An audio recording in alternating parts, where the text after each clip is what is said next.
Today we're going to be talking about the participle in binyan Qal in Biblical Hebrew. In order for us to look at the participle and to understand it in its entirety, we first need to look back to what past tense looks like and what future tense looks like.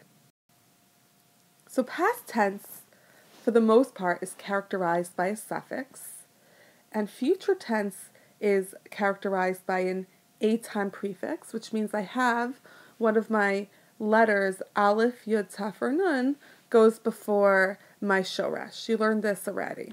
Okay, so if past tense is characterized by a suffix, and future tense is characterized by a prefix, in binyan Qal it's actually very convenient because a participle is going to be characterized by the only logical thing that's left.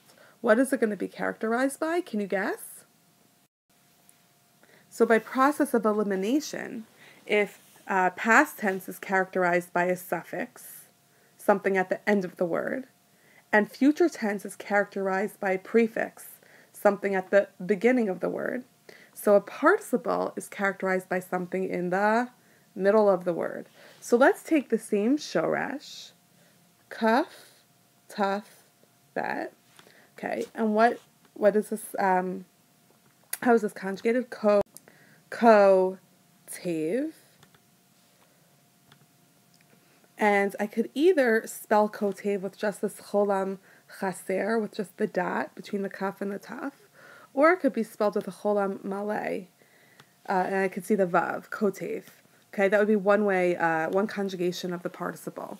Let's look at some other conjugations of the participle, but keep in mind, all of them are going to have this O sound, this cholam, either cholam chaser or cholam malay, in the middle of my shoresh, between the first two letters of my shoresh.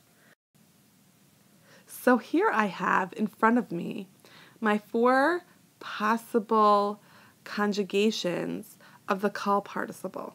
So I have shomer for masculine singular. I'm talking about one male. Shomeret for feminine singular, for one female. Shomerim for masculine plural, for many men. And shomrot for many females, feminine plural. So shomer, shomeret, shomerim, and shomerot. Notice that in all four cases, what do I have? I have my cholam in the middle of my shoresh, between the first two letters of my shoresh. Okay? Just a side note, the conjugation shomera is actually also feminine singular, and it's Old Biblical Hebrew. And we're going to see that that's going to come into play in a few psukim, occasional psukim, but primarily it's going to be important for us to understand that this is the Old Biblical Hebrew form when we look at some exceptions to how this is conjugated when there are some weak letters in the shoresh. So it's going to be an important concept to know that this kamatay is going to be a perfectly good alternative suffix for feminine singular in the participle. Okay, so let's practice. Let's practice going over some conjugations of the participle. Okay.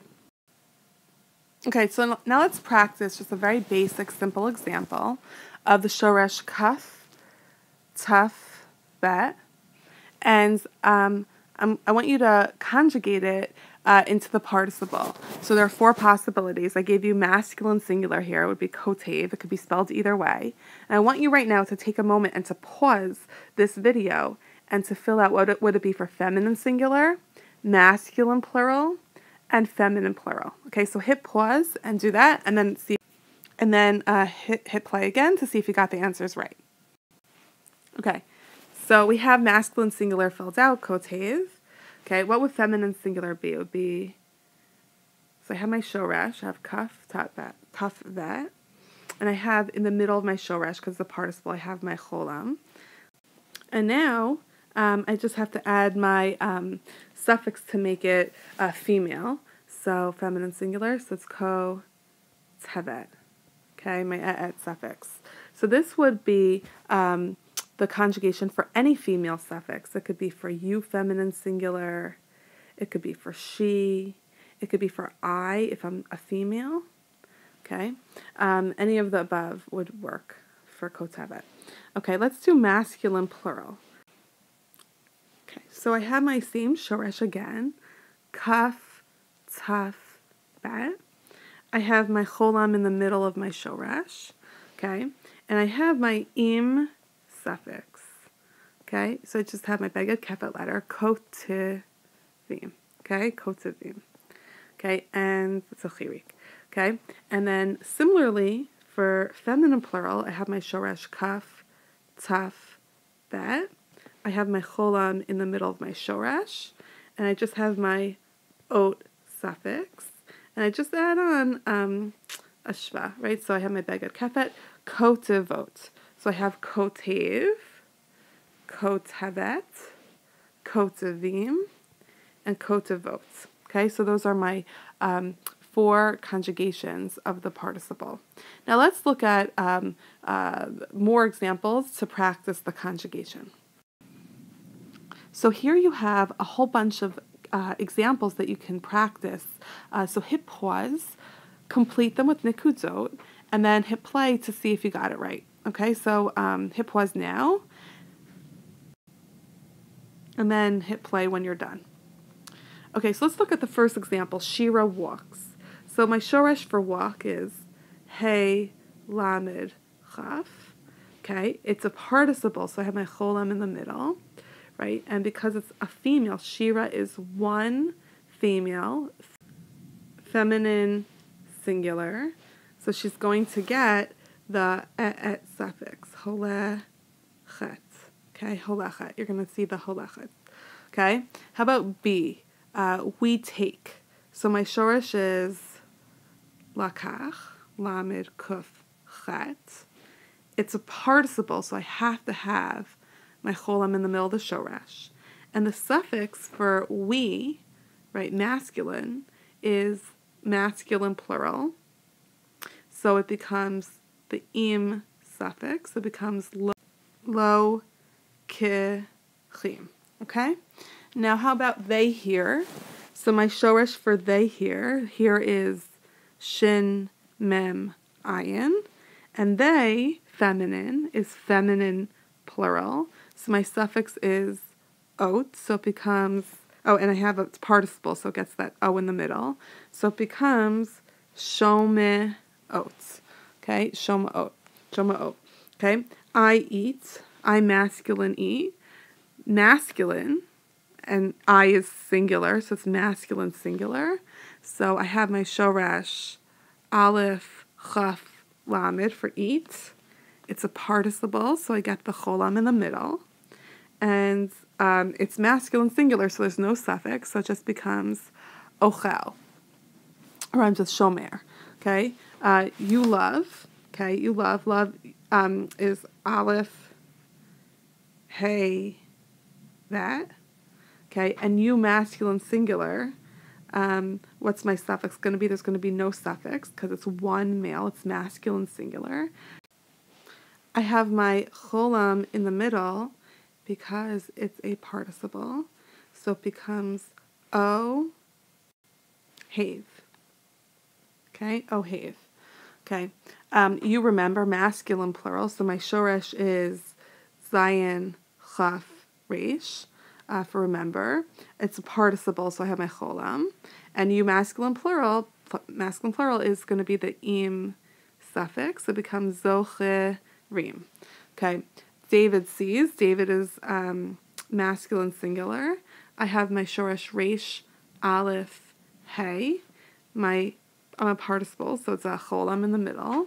And you'd expect it to be a tzerei, 2 dots under the aleph. We'll see later on because the hey silent, it just gets, it becomes a segel, it gets that 3rd dot.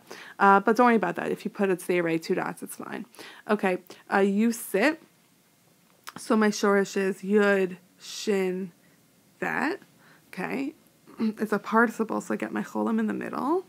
And it's feminine singular, so I'm going to get my et suffix. Okay. We send. Here I have my shoresh shin, lamed, chet. It's a participle, so I have my cholam in the middle, and it's feminine plural because it's plural. So I get my ot suffix. So I get sho le chot. Okay, David and Avi open. So my shoresh for open is pei taf chet. David and Avi are two males, so they get the im suffix, and it's beged kefed at the beginning of a word. So it's potechim. Okay, potechim. Okay, we go out. We feminine go out. So my shoresh is yud sadi aleph. It's a participle, so I get my o in the middle, my cholam in the middle, and I get my suffix ot, because it's we female. It's a group of women. So and then let me just erase that. And so the conjugation becomes yotze ot. Okay, you fall, you feminine plural fall. So my shoresh is nun fe lamed. I get my cholam in the middle because it's a participle, and it's feminine plural, so my suffix is ot, so it becomes no philot. Okay, so that is the conjugation of the Qal participle. We're going to now have to look in the next little clip about how we translate the participle. We've only spoken about its conjugation, but we really have to figure out how to translate it, because when we're translating psukim, that's going to be very important, and that's going to be essential. Okay, so stay tuned.